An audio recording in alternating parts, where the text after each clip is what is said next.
Muy buenos días. ¿Cómo están? Bienvenidos.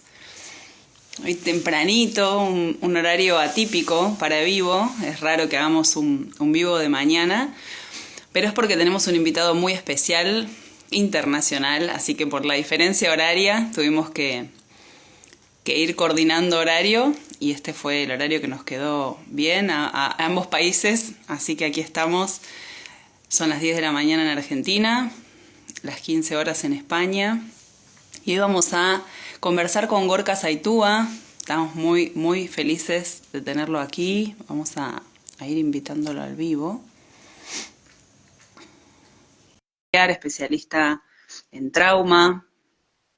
Lo seguimos muchísimas familias de adopten niñas grandes. Nos encanta leerlo, escucharlo. Así que es un honor para nosotros tenerlo aquí conversando. Uy, que no se ve bien. Espera un momentito, que tengo apuntando la cámara al revés. Un momento, por favor. ¿Me escuchas, verdad? Te escucho perfecto. ¿Y esto cómo se hace? ¿Me le doy la vuelta al móvil sin más? Porque... Ah, Sí, aquí sí. está, aquí está. Vale, no, es que vale, ya está. Ah, ¿Me veis, no? sí, perfecto. Tenía que pasar algo para que no fuera bien a la primera. Un momento también, porque te estoy escuchando, quiero escucharte por los cascos. Un momentito, ¿eh? No tardo Bueno, sí, nada, sí, tranquilo. justo, que no sé qué ha pasado. Teoría debería estar. Bueno, es igual. Más da.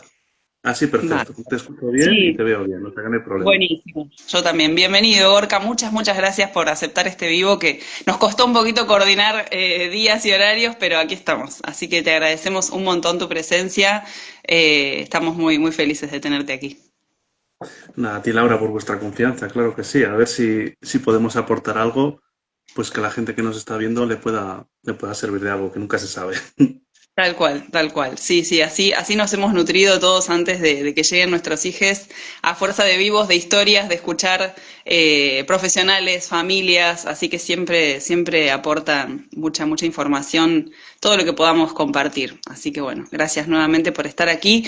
Contanos un poco, bueno, ahí te presenté, pero contanos un poco quién sos, cómo llegaste ahora, digamos, a trabajar de lo que trabajas y que es también un educador familiar, porque así te presenté, pero en Argentina, como te comentaba antes, no existe este rol, por lo menos no con ese nombre. Entonces, bueno, ¿qué implica tu trabajo? ¿Cómo te vinculas? ¿En qué lados puedes trabajar? Bueno, lo que quieras contarnos para comenzar. Vale, a mí me sorprendió mucho cuando me dijiste, Laura, que en Argentina no existía la figura del educador familiar, ¿no? Mira, es una figura que aparece, al menos en un primer momento, en el contexto de los servicios sociales. Yo trabajo en los servicios sociales, pero también tengo una consulta privada, ¿no? Ajá, Y es un profesional, así explicado muy a grosso modo, ¿eh? Porque a veces es muy difícil explicar una profesión, es muy complejo todo, ¿no? sí, Pero somos las personas que de alguna manera ayudamos a la administración pública cuando hay una posible situación de desamparo en unos niños o en unas niñas que pueden estarlo pasando mal en el contexto familiar. Nosotros somos los que entramos a veces para recabar información que le ayude al sistema de protección a la infancia para determinar si hay que tomar o no medidas de protección. Pero ok, también la parte más bonita es que muchas veces ayudamos a esas familias para que estén lo mejor posible para poder satisfacer las necesidades de esos niños y esas niñas. Es decir, para que no se tomen esas medidas que nadie desea, ni los profesionales ni las familias, o cuando se han tomado esas medidas que a veces implican separación del entorno familiar, pues para que puedan retornar en las mejores condiciones posibles, ¿no? Porque a veces las medidas de protección tienen muy mala prensa, pero suelen ser también a veces un tiempo que las familias se pueden dar para regularse, para pensar sobre lo que ha ocurrido y para propiciar que la vuelta de estos chavales a casa pues sea lo mejor posible y en el menor tiempo posible. Entonces claro. nosotros trabajamos un poquito desde ahí. A veces se nos confunde un poco con la figura de los psicólogos. Yo siempre digo que hay una diferencia clara entre un educador familiar y un psicólogo, aunque luego hay muchas cosas en común también. Nosotros sabemos de psicología y ellos saben de relaciones, ¿no? Nosotros hacemos sobre todo una intervención relacional. Trabajamos sobre las relaciones en el contexto familiar. Para nosotros lo importante son las relaciones, no tanto la dinámica intrapsíquica de las personas, sino lo que está pasando entre las personas. Y esa es Importante. la esencia de nuestro trabajo.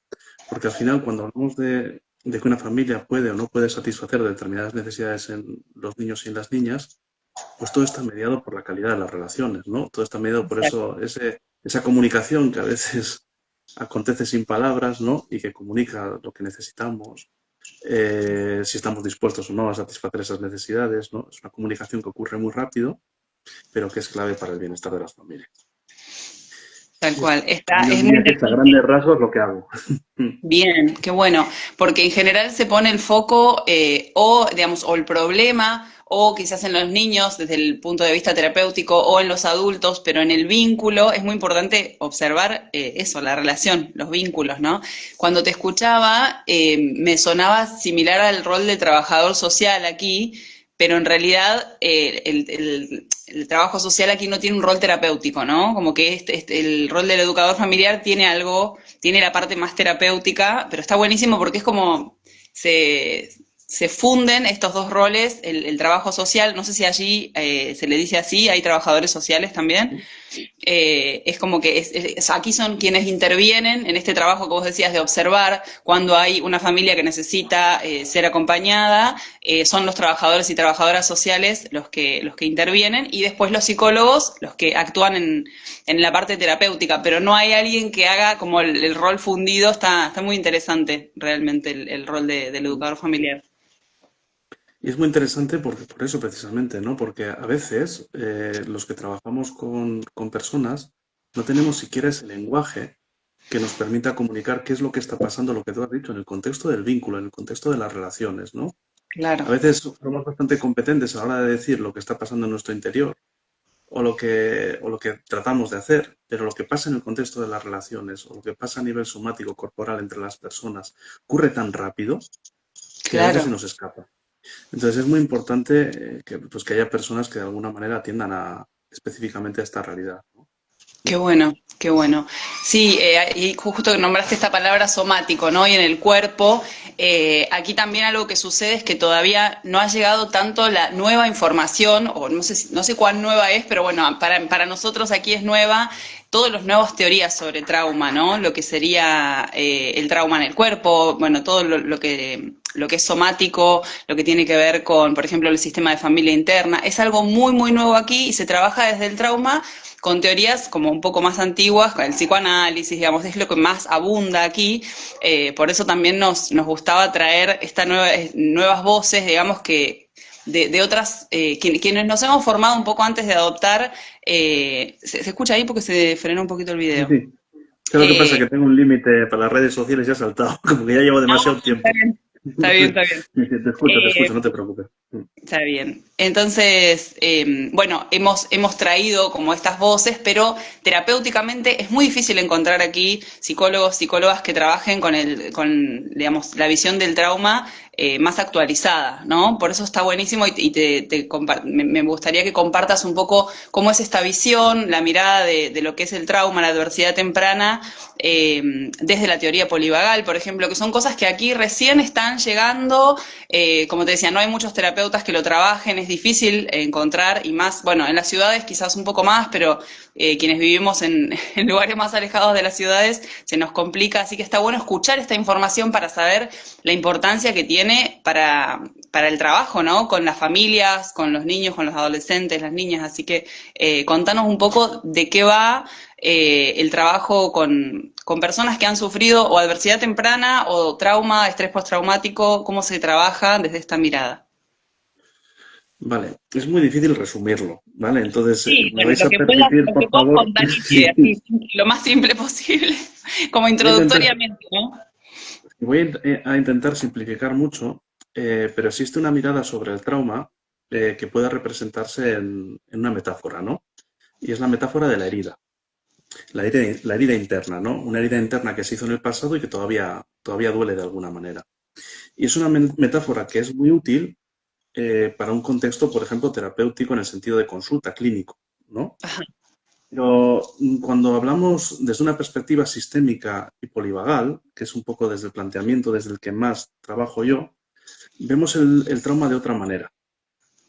Lo vemos como un problema de relación, ¿vale? Es decir, Ajá, no tanto como una herida, sino como un problema que está ocurriendo aquí y ahora, porque de alguna manera alguna de las personas, que es la persona que ha sufrido el trauma, tiene alterado su sistema neuroceptivo, ¿vale? ¿Qué es la Bien. neurocepción? Lo voy a explicar así, que es una palabra muy rara y igual a la gente le suena súper mal, pero es muy fácil de entender. Significa que todos tenemos un radar que está muy mediado por la actividad de la amígdala, la estructura cerebral de la amígdala cerebral. ¿No? Pero es igual, no vamos a hablar de neurociencia ni nada de esto. La idea es que todos tenemos un radar que está constantemente chequeando dos cosas y sin que nos demos cuenta, es inconsciente. Chequea las señales de inseguridad que de alguna manera hay en el entorno o también dentro de nosotras y de nosotros, porque nuestro cuerpo también nos reporta señales de seguridad y de inseguridad. Ajá. Está chequeando la seguridad y la inseguridad. ¿Vale? Y según lo que perciba en el entorno, de manera muy rápida, sin pasar por la parte consciente, va a activar en nosotros determinados estados mentales. Y esos estados mentales que tenemos, de alguna manera, van a condicionar no solo la respuesta que damos a las situaciones, sino también la mirada. Es decir, cómo percibimos el entorno, es decir, el mundo, las relaciones con los demás, cómo nos percibimos a nosotros mismos también. ¿Me Ajá. explico? Cambia la Sí. percepción absoluta de toda la realidad, ¿no? Es muy fácil de entender, o sea, no es lo mismo estar en un estado que te permite cierta conexión pues, con las personas a las que tú quieres y te resuenas empática y emocionalmente con ellos porque estás bueno, en un vagal ventral que lo llamamos, ¿no? Estás en esa Ajá. sensación de aparente seguridad, no es lo mismo estar ahí, no vemos el mundo de la misma manera que si de repente se activa nuestro sistema nervioso simpático, que es el que de alguna manera llena nuestro cuerpo de energía para protegernos de un determinado peligro. Es decir, ahí está la respuesta de huida y la respuesta de lucha, ¿no? Son respuestas Bien. diferentes, pero que no son solo una respuesta, sino que es un cambio perceptivo que de alguna manera involucra a todo el ser humano. Vemos la realidad de manera diferente cuando estamos ahí.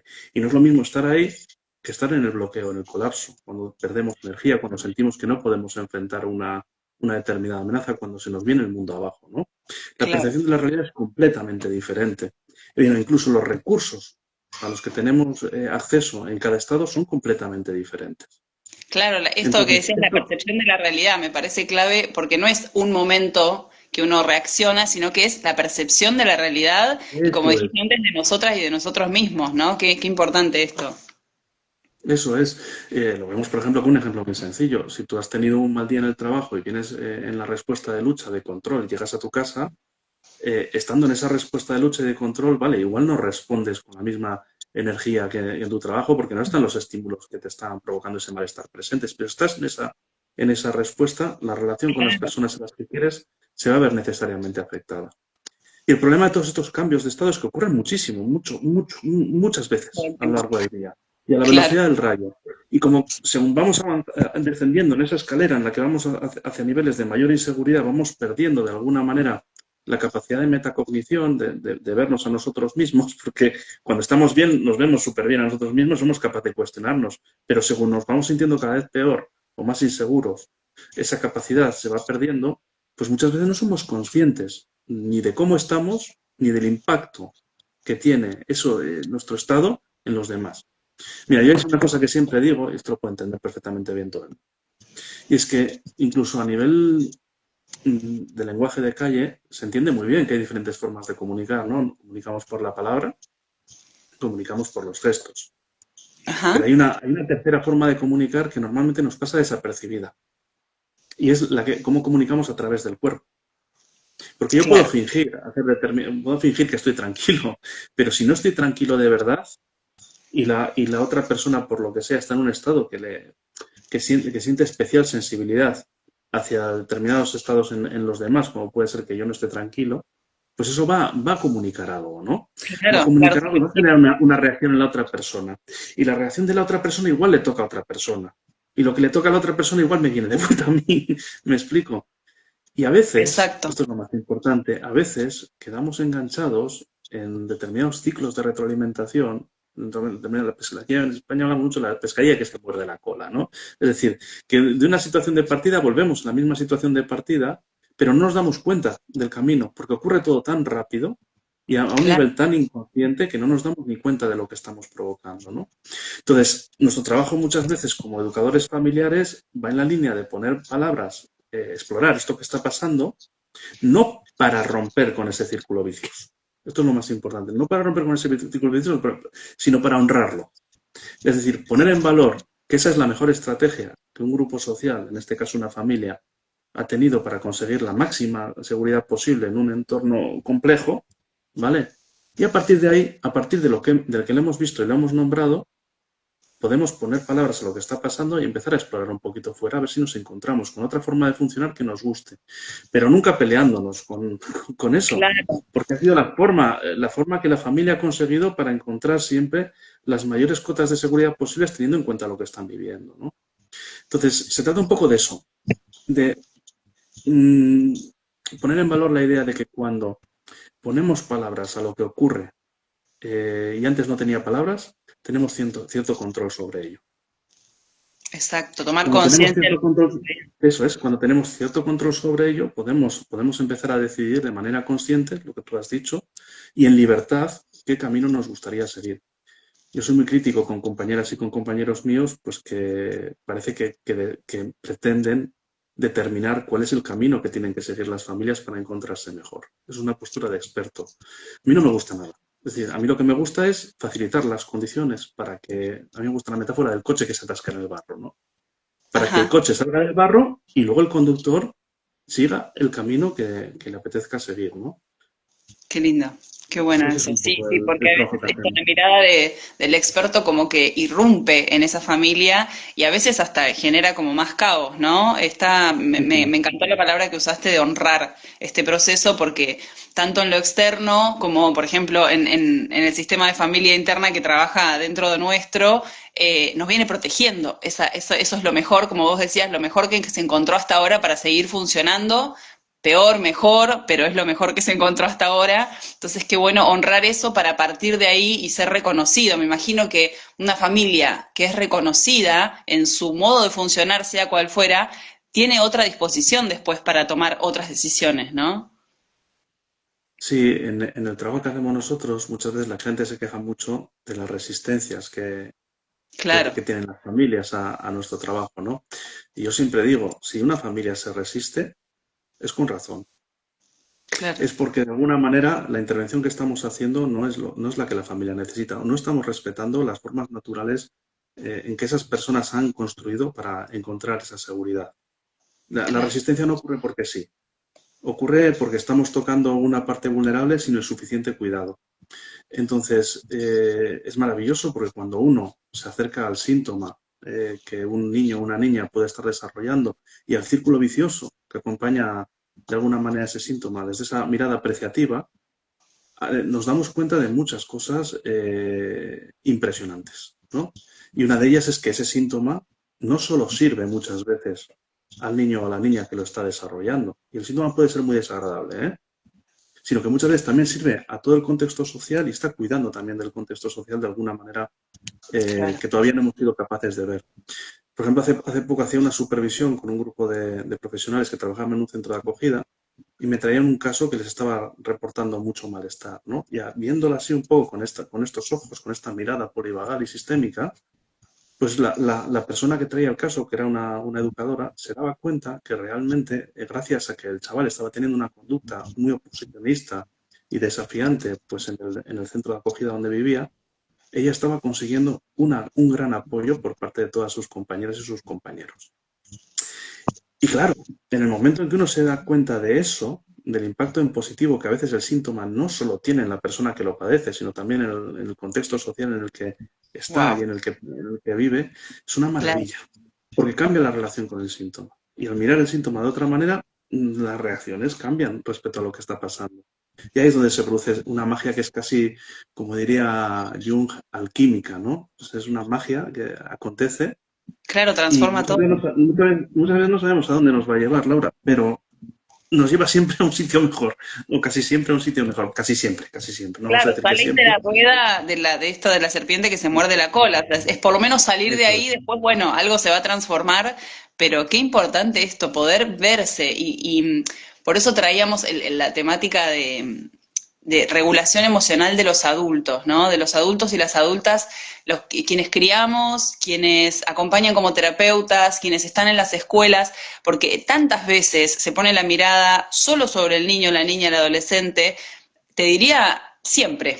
Ponemos la mirada ahí, como que hay un problema con el niño y como el niño sufrió trauma y como esto, ¿no? Y no podemos vernos, incluso me ha pasado en lo personal, yo sentía que estaba súper preparada y que ya había leído y que tenía la teoría y qué sé yo, y cuando llegó mi hija, se me dispararon todos los botones, ¿no? Que ahí está, justo está Natalia Ojeda que nos acompañaba en ese momento y me dijo, los hijos te tocan todos los botones. Y es así, es incontrolable, es en el cuerpo, como decías vos recién, que creo que para mí lo más revelador es esto, de nuevo, si se quiere, que todo esto pasa en el cuerpo y es tan difícil de regular cuando uno digamos, incluso teniendo la teoría, se te dispara todo, o sea, es algo que no podemos controlar justamente hasta que no lo trabajamos profundamente. Por eso te decía que traíamos esto de regulación emocional de los adultos para empezar a poner un poco más la mirada en lo sistémico, en el vínculo, en todo el grupo familiar, en la escuela, en todos quienes acompañamos, ¿no? Fíjate, antes no lo he dicho, pero se me ha pasado por la cabeza, ¿no? Cuando hablábamos de la metáfora del trauma como una herida, si miramos el trauma de otra manera y lo miramos como una historia de resistencia de los chavales y de las chavalas, no sé cómo decirlo, pero todo cambia. Es decir, si vemos que el trauma es un problema de relación que acontece porque de alguna manera el chaval, la chavala, el niño o la niña está teniendo un comportamiento que no sabemos identificar por qué ocurre, vamos a pensar que si ese malestar persiste es porque el entorno que está inmediatamente en el contexto en el que se está dando esa relación, no está dando a este chaval o a esta chavala el trato que necesita. Esto es súper importante cuando hablamos de trauma, ¿no? Porque el trauma no es el suceso potencialmente traumático. El trauma no es lo que pasó en el pasado y que de alguna manera fue tan terrible que nos dejó marcados. El trauma es la consecuencia de haber sufrido en soledad o sin los cuidados que necesitábamos en este momento. ¿Qué es lo que pasa? Que cuando la respuesta defensiva asociada al trauma emerge, y puede emerger en la familia o puede emerger en la escuela o en cualquier otro contexto, se abre una puerta de oportunidad maravillosa para dar a esos niños, y a esos niños y a esas niñas el trato que necesitaron en el momento, en ese pasado que de alguna manera queda atascado. Claro, no siempre es posible. No siempre Podés volver a decirlo porque me parece, creo que eso, o Claro, sea, está para es que esto es hablar. muy importante. Es que esto es muy importante porque pensamos a veces que el trauma se procesa solo a nivel clínico, pero el trauma se procesa en el contexto de las relaciones. Y si un chaval o una chavala está de alguna manera expresando una actitud defensiva asociada al trauma y el contexto en ese momento le da el trato que realmente necesita, el trauma se empieza a reprocesar. Claro. Podemos incluso crear ciclos de retroalimentación en positivo, virtuosos en vez de viciosos, en los cuales se empiezan de alguna manera a ajustar, a integrar todos los eslabones de las diferentes experiencias traumáticas que hemos tenido. Por eso, a mí me gusta hablar del trauma no como una herida, sino como una oportunidad, una ventana abierta para que estos chavales y estas chavalas reciban el trato que necesitan. Y es verdad que cuando eres profesor, cuando eres padre, cuando eres madre, el trauma muchas veces nos toca nuestras propias teclas. No vamos a decir que no. Y es verdad que a veces este tipo de respuestas no nos permiten casi margen de maniobra. Eso es verdad. Pero siempre, o sea, aunque en un determinado momento no hayamos estado en condiciones de dar esa respuesta que los chavales merecían, siempre podemos volver en el futuro y reparar la relación. Y darles en el futuro, cuando estemos más regulados nosotros emocionalmente, lo que verdaderamente necesitan. ¿Qué es lo que pasa? Que hay determinadas respuestas, por ejemplo las agresivas y de cualquier otro tipo, autolíticas, pues que nos dan mucho miedo.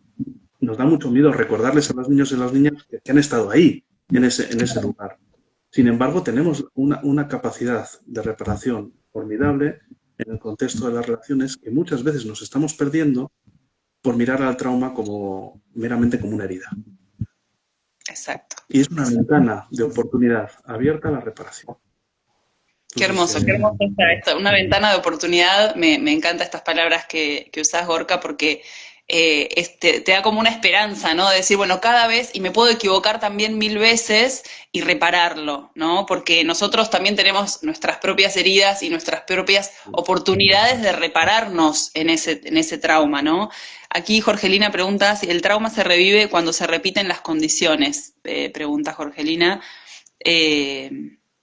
Pero a veces se revive por otro tipo de motivos. A veces, por ejemplo, se revive porque determinadas sensaciones corporales que estamos teniendo, las propias sensaciones corporales nos llevan a ese tipo de situaciones.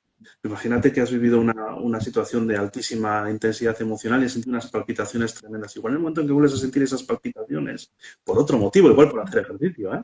Claro, claro. Puede despertarse otra vez la respuesta traumática. Ya como sea, no hay respuestas para todo el mundo. Hay que entender que cualquier persona que está inmersa en una situación de este tipo está en un contexto de relaciones complicado, complejo, que se está moviendo todo el rato y que de alguna manera sostienen o no respuestas adecuadas o inadecuadas frente al trauma. Pero el trauma es verdad que impone, bueno, no impone, propone o invita, mejor dicho, invita a soluciones que muchas veces van en su propia contra.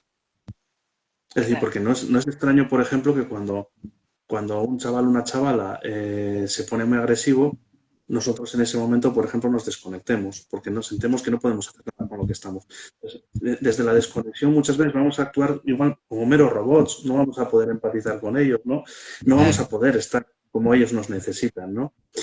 Pero eso no implica que no podamos hacer nada. Eso implica que podemos hacernos cargo de la situación y reparar la relación y darles en otro momento también lo que necesitan. Y esta es la maravilla, ¿no? Porque no necesitamos actuar bien en cada momento, en el contexto de la relación. Con que nos demos cuenta de cuál es nuestra reacción visceral, de cómo está nuestro cuerpo, de cómo está nuestro sistema neuroreceptivo, vamos a saber cuándo tengamos que reparar. Es decir, si yo no estoy bien, no lo puedo hacer bien.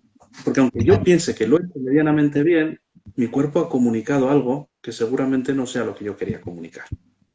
Entonces, si yo soy consciente de cómo está mi cuerpo en cada momento, del nivel de carga, de descarga que tengo, de activación, de hiperactivación, de hiperalerta, sensaciones que puedo tener, voy a ser mucho más consciente de cuáles son los momentos en los que tengo que reparar. Porque la trampa muchas veces es que yo puedo pensar que lo estoy haciendo bien porque he hecho lo que tengo que hacer, sin embargo mi cuerpo no ha comunicado en el mismo sentido que Claro, yo. qué importante esto, qué importante. Le he podido liar. Y por eso las familias muchas veces se confunden y dicen, juego, pues si yo estoy haciendo, que esto pasa mucho, si yo estoy haciendo lo que me han dicho los profesionales que tengo que hacer, ya, pero la pregunta no es qué estás haciendo, sino desde dónde lo estás haciendo, cómo estás tú cuando lo estás haciendo, ¿no? Totalmente. Porque eso es lo primero que llega, eso es lo primero que llega.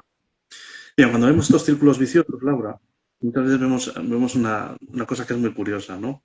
Y es que, claro, los círculos viciosos no siempre ocurren de la misma manera, con el mismo tipo de respuestas, muy diferentes de un día para otro. Pero cuando vemos la esencia del círculo vicioso, es decir, los estados del sistema nervioso que hemos ido activando, los diferentes agentes que estábamos en interacción ahí, nos damos cuenta de que siempre están los mismos colores.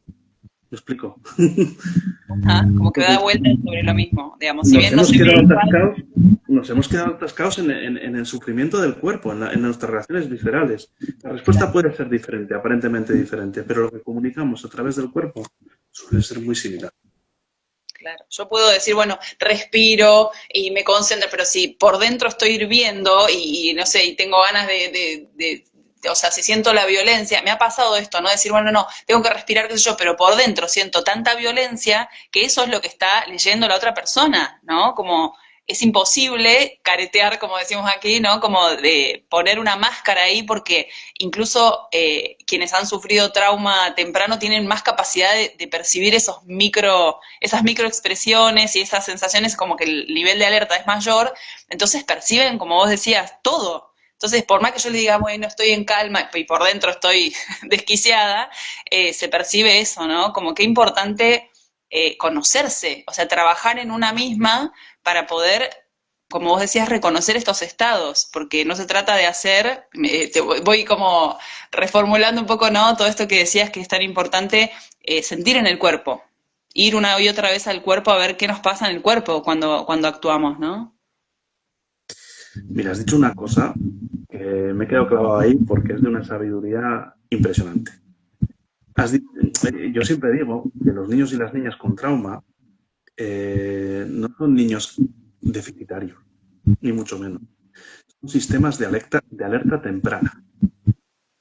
Es decir, son especialmente sensibles ante determinadas formas de violencia que de alguna manera están asociados a esas situaciones de violencia o de negligencia que ellos han vivido en el pasado, ¿no?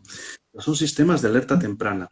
Y hay una cosa que me fastidia mucho, Laura, es cuando de alguna manera se utiliza el trauma como para decir que el comportamiento de los niños y de las niñas no tiene sentido en el contexto en el que están. Y lo que sabemos hoy en día es que muchos niños y niñas que tienen trauma, cuando de alguna manera responden de manera protectora o defensiva, lo están haciendo porque realmente hay una violencia en el entorno. Igual es una violencia en el entorno que otros chavales y otras chavales no van a captar. Igual no van a responder con el mismo nivel de intensidad, pero eso no implica para nada que no exista ese tipo de violencia. Claro, más Entonces, útil. ojalá pudiéramos los profesionales que trabajamos en esto, Laura, darnos cuenta de esto. Entender que el trauma es un sistema de alerta temprana para estos chavales, pero también para los grupos sociales en los que están. Y que eso es beneficioso para todo el mundo, siempre y cuando le demos el sentido que merece. Siempre y cuando le demos el lugar que merece al trauma. Como algo valioso y no como algo deficitario. ¿Se ve? Sí, sí, sí, claramente. Qué importante, ¿no? Por eso Estas hablamos del trauma. sutiles que suceden en la escuela, en las terapias, en las familias, y que, como vos decís, parecen inexplicables las reacciones, pero hay algo que está sucediendo ahí, hay algo que está despertando, ¿no? Yo, por ejemplo, estoy trabajando con un chaval que es muy reactivo en la escuela con sus profesores. Pero claro, es que la escuela es un entorno que esencialmente es violento, donde los chavales se tienen que someter a figuras de autoridad de manera sistemática y a veces sin que se les dé la oportunidad ni de ser ellos mismos, ni de expresar sus necesidades ni sus ideas, ¿no? Claro, chavales y chavalas sin trauma pues se pueden adaptar más o menos bien a esos contextos. Pero chavales que han vivido determinadas experiencias que todavía no tienen integradas van a ser especialmente sensibles a esas formas de violencia. Eso no significa que la violencia no esté ahí. Claro. Y que no la esté sufriendo todo el grupo de iguales, porque fijaros lo que suele pasar en las clases.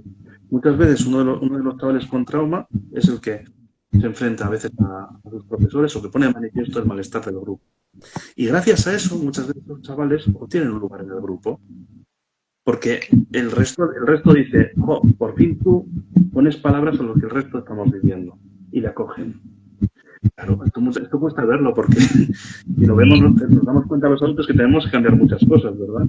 Claro, es Pero disruptivo. estas dinámicas se producen una y mil veces, ¿no? Entonces es muy importante que entendamos eso, el trauma como un sistema de alerta temprana que requiere una respuesta por parte del entorno de cambiar ese modelo del ejercicio de la violencia.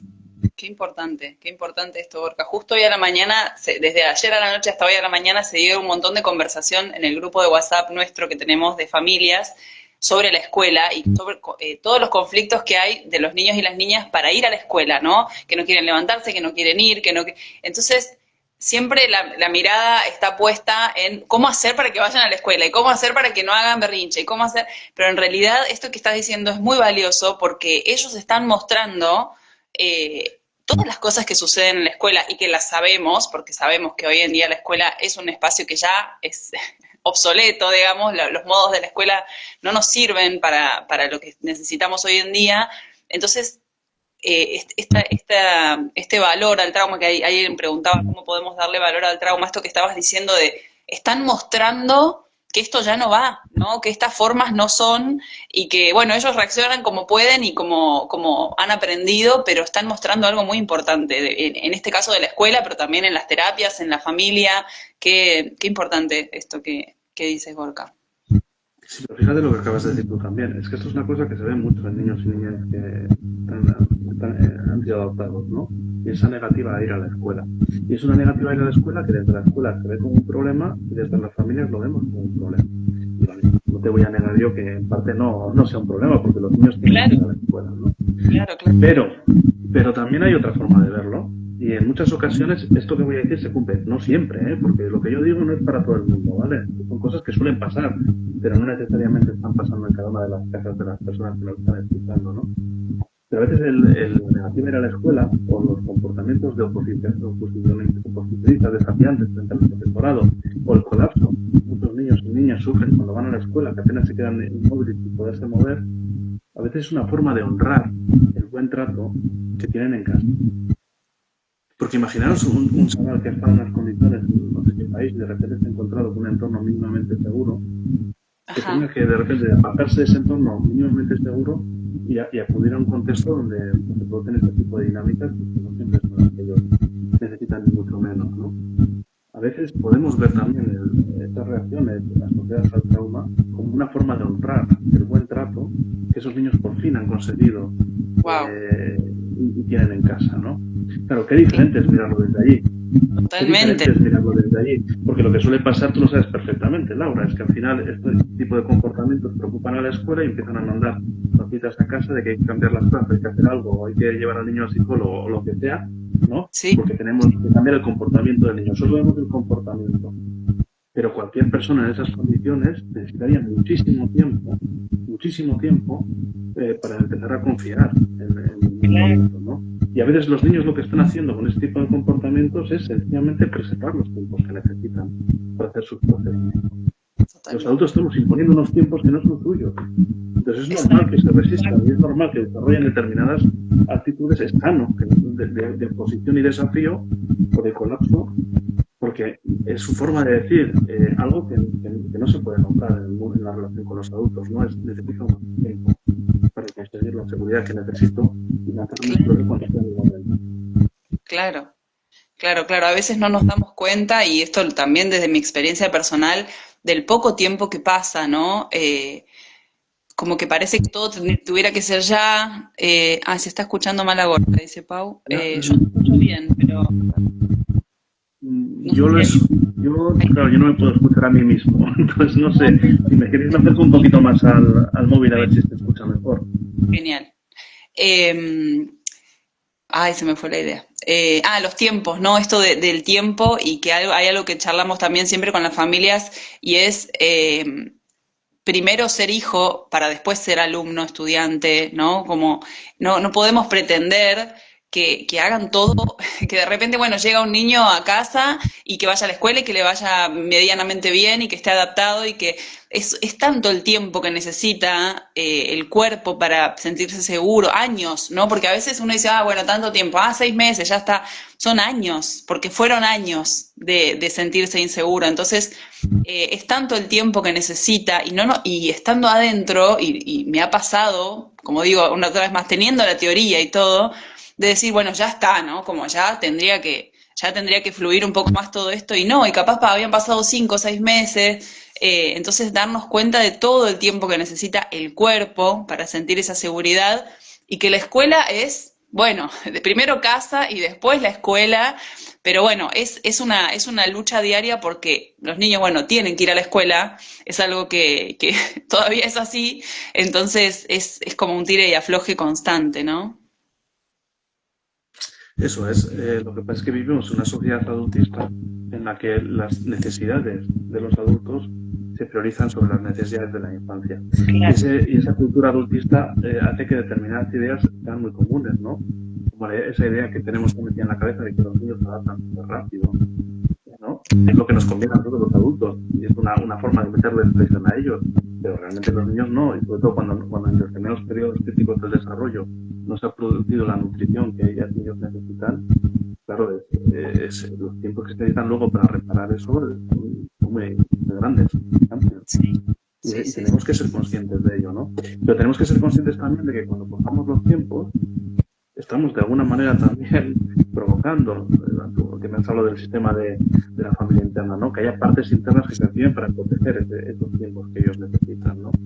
Me ujú, gusta nombrar una que es el guardián silencioso de los tiempos, ¿no? El guardián silencioso de los tiempos es esa figura que tenemos todos, pero que podemos reconocerla nosotros mismos, ¿no?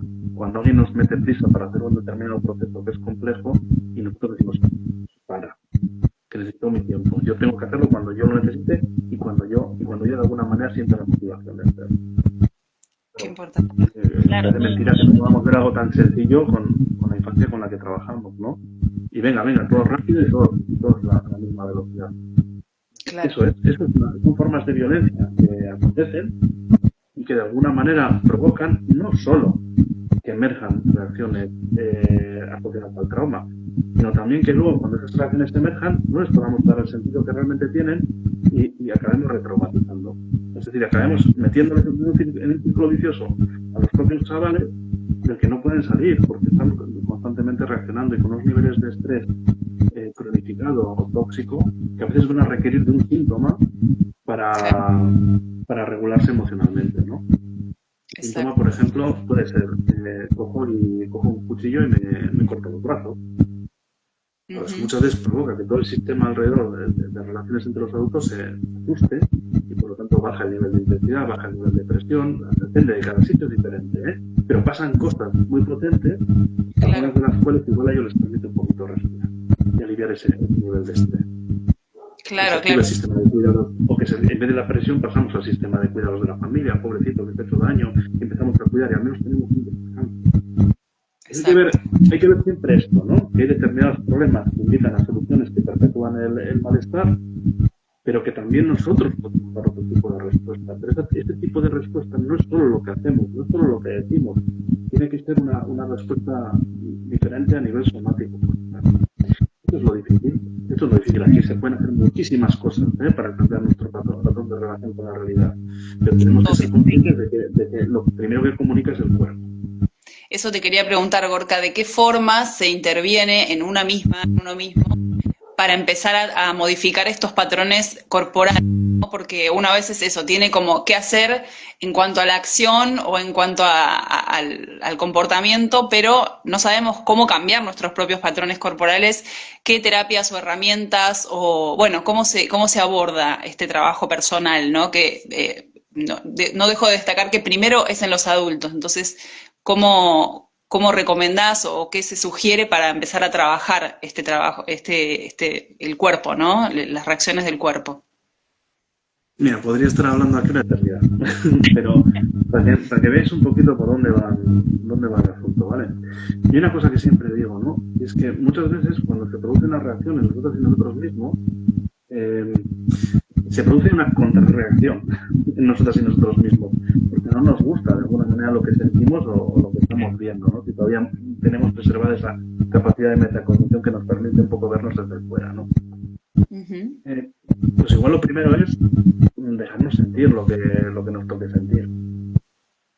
Y lo segundo, una cosa muy interesante en lo que se basa gran parte de mi trabajo, es poner en valor precisamente a la seguridad. Nuestro sistema nervioso es profundamente competente, muy competente a la hora de detectar las señales de inseguridad, es decir, todo lo que nos activa o nos desactiva en plan mal, para entenderlo de alguna manera, pero porque nos tiene que proteger, porque la función del cerebro es protegernos. La función del cerebro no es conocer la realidad y estas cosas que nos han vendido, ¿no? Es protegernos, ¿no? Entonces, lo primero es protegernos. Y por lo tanto el cerebro está siempre pendiente de la inseguridad, ¿vale? De las señales de fuera y de dentro que reportan inseguridad. Bien, lo que yo digo es que a veces podemos hackear un poco nuestro sistema nervioso. Y podemos de alguna manera empezar a prestar atención a esa seguridad. Es decir, al contrario, a las cosas que nos conectan con esos pequeños cambios de estado que nos llevan a sentir, lo voy a decir así a grandes rasgos, pero a ver cómo se puede entender, ¿vale? Que somos personas más dignas, que tenemos más protagonismo en nuestra vida, que pertenecemos a algo que es importante, que somos competentes, que podemos hacer justicia. ¿Explico? Que somos valiosos en general, ¿no? Y a veces esos cambios son muy pequeñitos. A veces los cambios son mínimos. ¿Me explico? Casi imperceptibles. Pero se puede poner en valor, porque si esos cambios se han producido por algo. Y hay microhistorias ahí que se pueden contar. Pero que nos pasan normalmente desapercibidas, porque ocurren tan rápido y en un foco donde no está puesta la atención, que nos pasan desapercibidas. ¿Me explico?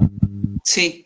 Y yo puedo pasar, por ejemplo, una cosa que pasa mucho con los chavales y las chavalas, es que a veces les tenemos anclados en un estado de desconexión en la escuela, por ejemplo, en el que parece que funcionan, o parece que más o menos están, pero no están del todo conectados con la realidad y con el cuerpo, ¿no? Y de repente empiezan a dar guerra. Y entonces muchas veces nos llaman a las escuelas y nos dicen, joder, Gorka, este chaval está empezando la guerra, a ver qué hacemos. Y muchas veces la respuesta mía puede ser, coño, qué bien, está mejor. Porque si hemos pasado del colapso a la respuesta de lucha, es que de alguna manera él, por lo que sea, o ella, por lo que sea, está sintiendo que ahora sí que puede hacer algo con su propia realidad.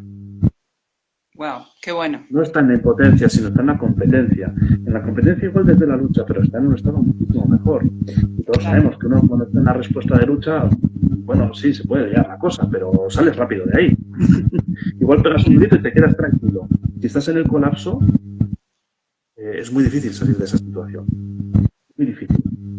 Y Todos a hemos veces tenido es una vez en difícil de momentos de ver, ¿no? Porque colapso. un niño que está en el colapso está tranquilo, por decirlo de alguna forma. O sea, si no lo Se estamos percibe viendo, así, pero no es verdad. claro, Pero no es verdad, claro, se claro. percibe así. Pero digo, no, Entonces, no da problema, a quizás. veces, a veces contar esa pequeña historia, Laura, contar esa pequeña historia en la que, ¿qué es lo que le ha pasado para que se encuentre mejor?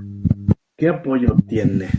¿Qué cambios ha habido en la respuesta por parte del grupo clase, por parte de alguno de los profesores, por parte de su familia, que a él le lleva a ese estado diferencial? Solo poner en valor eso tiene un impacto profundo en la vida de las personas. En vez de pelearnos contra ello, ponerlo en valor. Claro, ¿qué Y pasó? poniéndolo en valor, estamos afianzando ese paso para que se dé el siguiente. Qué bueno, qué bueno, qué bueno. Sí, Por sí, ejemplo, a mí me pasa muchas veces cuando entro a trabajar con familias, muchas veces las familias con las que estoy, el padre o la madre que pide mi ayuda está pues, muy anclado a veces en la situación de colapso. El mero hecho de que yo aparezca en escena, en la relación con esa persona, cambia el patrón. A veces la gente se empieza a angustiar muchísimo más. Pero claro, en la angustia estamos en la respuesta de lucha, estamos mucho mejor. Entonces empezar a contar eso y los cambios que eso produce también a nivel de las personas que están con esa persona, pues es maravilloso.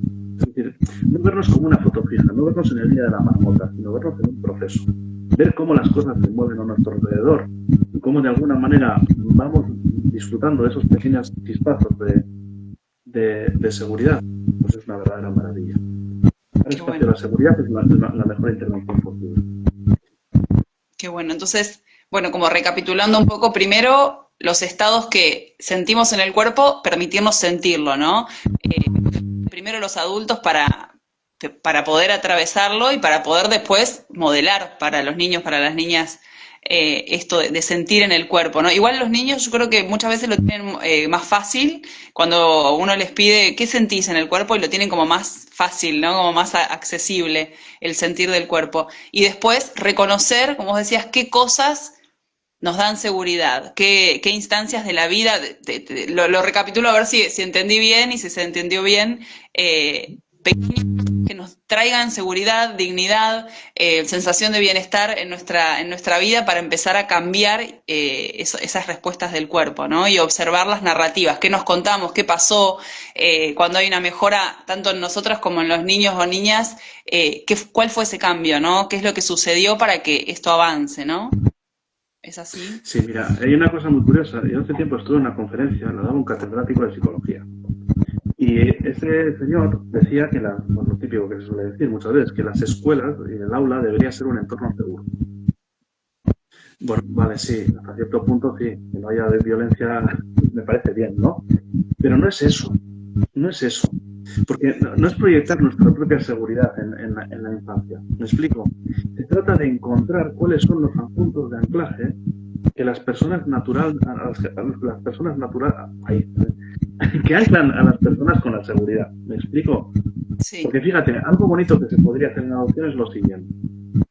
Cuando un chaval va a ser adoptado o adoptada, se puede hacer un pequeño estudio de cuáles son los anclajes de un chaval con la seguridad. De esa chavala con la seguridad. ¿Qué es lo que, en la vida que ha tenido, qué es lo que le ha permitido sobrevivir en términos de seguridad? Porque nos va a sorprender, porque nosotros no estamos en el mismo estado, no van a ser las mismas cosas que nosotros, pero es lo que a él o a ella le sirve. Y lo que a él o a ella le sirve debería ser, en la medida de lo posible, preservado como un verdadero tesoro. ¿Qué es lo que pasa? Que muchas veces se produce un doble desarraigo. Me desarraigan de mi contexto, pero sobre todo me desarraigan de las cosas que a mí me han llevado a sentirme seguro, ¿no? Y claro, se produce un estado horrible, en el que luego van a tratar de encontrar esa misma seguridad a través de comportamientos que no les podemos dar sentido, porque nadie nos ha dicho cuál es la forma natural que ese niño tenía de encontrarse con la seguridad, ¿no? claro. Claro, Y hay que tener en cuenta, otra cosa, además, que esto es muy interesante. Depende del estado en el que estemos, los recursos a los que podemos acceder para encontrarnos con la seguridad son diferentes. Es decir, yo puedo, por ejemplo, refugiarme en los brazos de mi mujer cuando me siento más o menos en un estado vagal ventral, pero estoy en la respuesta de lucha, en la respuesta de colapso, no siento que esa es una base segura. Claro. Eso como adulto, pudiendo hacer esa reflexión que un adulto puede hacer. Pero es que cambia la seguridad dependiendo de cómo estemos. Bueno, estas son cosas que... Claro, yo siempre digo una cosa, digo, para que no nos volvamos locos con todo lo que estoy diciendo.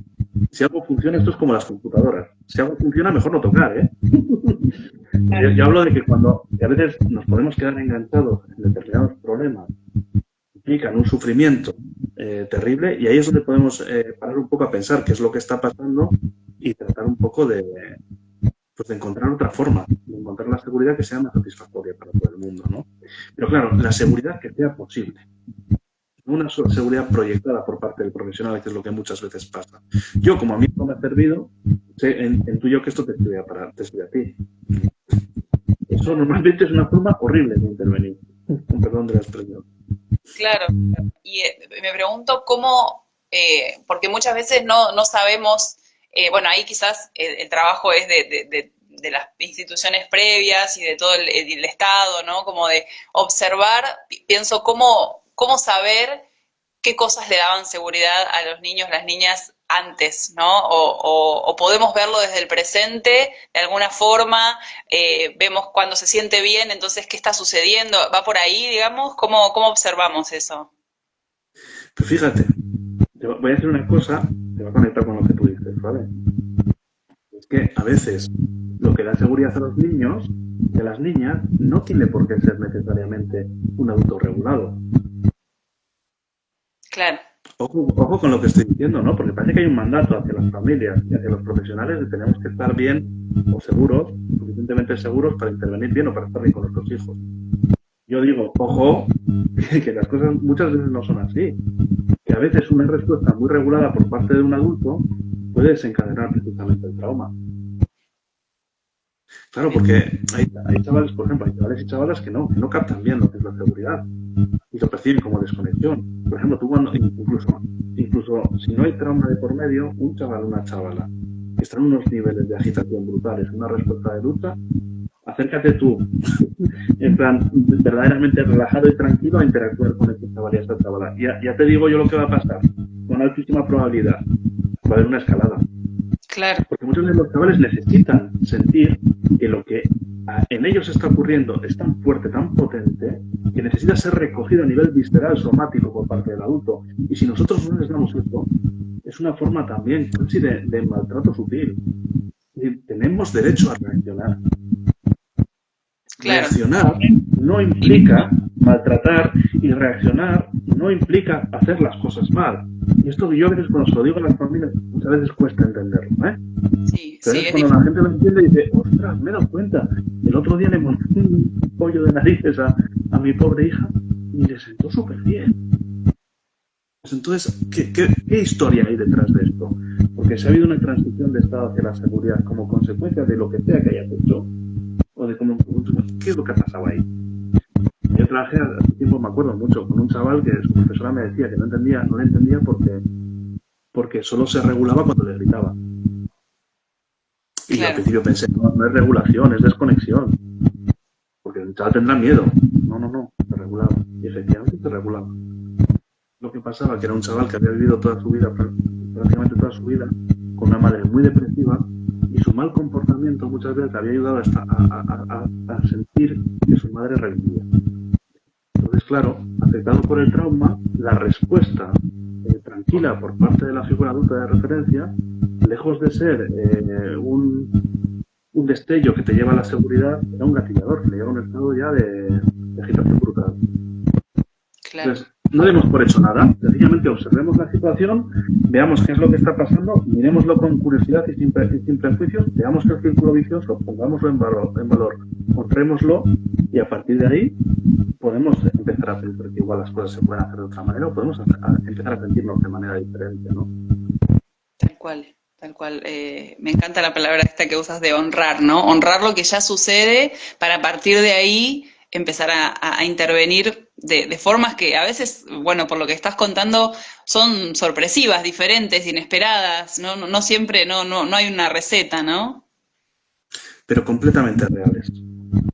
El otro día, por ejemplo, trabajaba con una chavala nos confesó en sesión que se había intentado suicidar en varias ocasiones. Imagínate el impacto para su madre, ¿no? Claro. Claro, ahí hay diferentes tipos de reacción. La madre colapsó, evidentemente, pero yo estaba en el contexto de esa relación. Yo tengo ya esa idea de que si hay un síntoma, hay una solución que está siendo eficaz para la persona y para la familia. Entonces yo pude preguntar con curiosidad por ahí. ¿Y sabéis qué es lo que me dijo esta chica?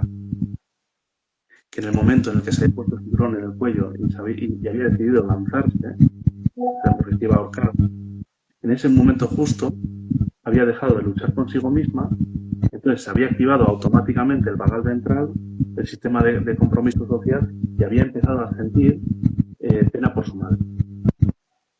Wow. A veces el síntoma, por muy desesperado que sea, es una forma de encontrar la seguridad.